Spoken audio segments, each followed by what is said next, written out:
नमस्ते।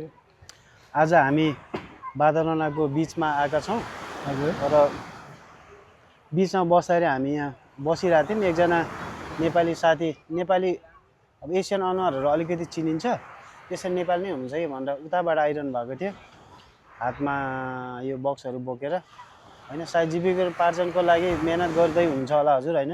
हामी सबैले गर्ने त्यही हो। अनि फर्स्ट अफ अल हजुरको शुभ नाम के पर्यो? अमित तामाङ। अमित तामाङ। हजुर। कति वयसमा आउनु भएको? म आएको 6 महिना भयो। 6 महिना भयो। कुन देशबाट आउनुभयो?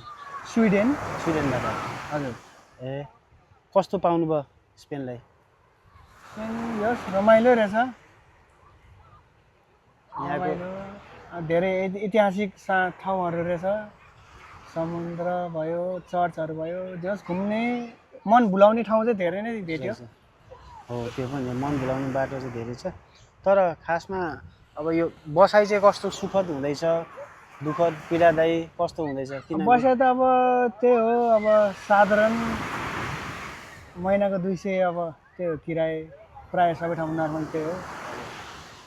बसाइ खाना जस अहिलेसम्म त्यस्तो कठिन चाहिँ भएको छैन मलाई। अहिलेसम्म 6 महिना भयो आएको। हजुर। त्यस्तो कठिनाइ चाहिँ भएको छैन। यो समुद्रको बिचमा यो कोल्ड ड्रिङ्क्सहरू बेच्ने काम चाहिँ कहिलेदेखि सञ्चालन गर्नुभयो? समुद्रमा बेच्न थालेको 2 हप्ता जति भयो। कसैले प्रेरणा दियो यसरी गर्नुपर्छ भन्दा कि आफ्नै सोचले? यस्तो म पाकिस्तानको दोकानमा केही दिन काम गर्थेँ, सिकिरहेको थियो काम। हजुर। अनि उसैले मलाई यसो आइडिया पनि दियो, अनि अरूले बेचेको यस्तो बेच्छ भनेको आइडिया दिएपछि मलाई, अनि म पनि यो काममा हिँड्न थालेँ।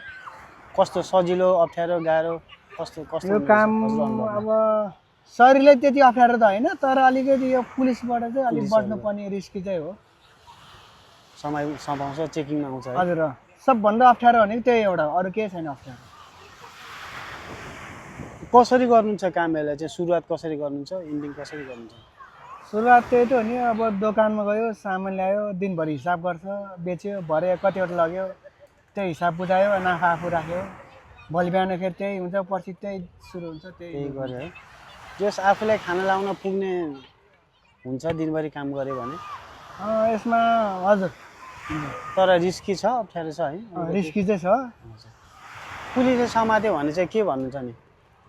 उनीहरूले त्यही अब यस्तो यहाँ यसरी बेच्न अलाउड छैन भन्नुहुन्छ, यसरी नबेच भन्नुहुन्छ, त्यही हो।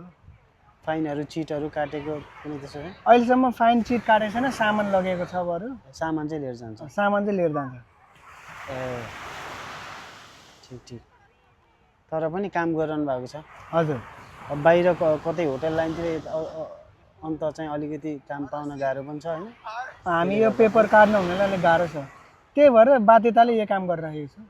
बाध्यता छ, तर सङ्घर्ष यो पनि गरिरहनु भएको छ है, खुसी लाग्यो। आउने जो नयाँ सोच बनाएर राख्नु भएको छ, स्पेन आएर कार्ड बनाउँछु भन्ने, उहाँहरूलाई हजुरले के सन्देश छ?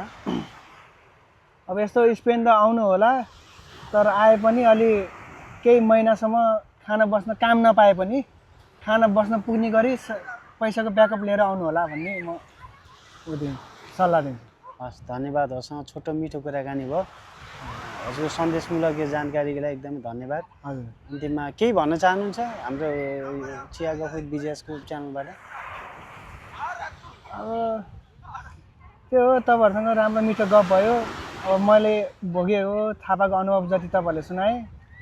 कृपया च्यानललाई सब्सक्राइब गर्नु होला, लाइक गर्नु होला, त्यति भन्नु चाहन्छु। धन्यवाद। थ्याङ्क यू अन्तिममा है। हस्।